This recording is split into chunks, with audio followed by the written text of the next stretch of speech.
এই যে লঙ্কা গাছ, লঙ্কা গাছ এর নাম হচ্ছে শুনলাম হাজারিবাগ লঙ্কা। তো ফলন দেখুন, ফলনটা দেখায়। এই যে ধরে আছে, কত ধরে আছে দেখতে পাচ্ছেন।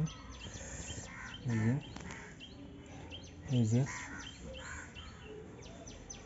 এই যে দেখতে পাচ্ছেন কত ধরে আছে।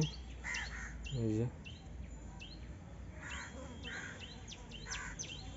দেখতে পাচ্ছেন বন্ধুরা, পুরো গাছ লঙ্কায় ভর্তি। এই যে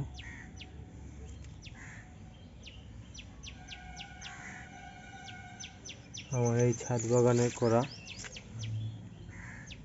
25 কেজি 26 কেজি যে ভাতের চালের যে বস্তা, সে বস্তা ব্যবহার হয়ে যাওয়ার পরে সবাই ফেলে দেয় বা কোনো কিছু ব্যবহার করে। আমি এগুলোতে সব মাটি আর ভার্মি কম্পোস্ট বা গোবর সার দিয়ে মাটিকে 2 দিন ধরে রেখে সেইটাতে লঙ্কা চারা বসিয়েছি।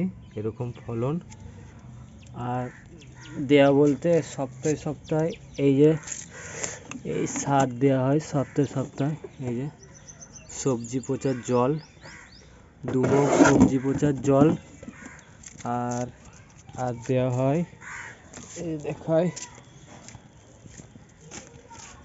যেমন মাছ পচানোর, মাছের আঁশ পচানোর জল আছে, এই দেওয়া হয়। আর কিচ্ছু দেওয়া হয় না। এই ফলন দেখুন ধরে আছে।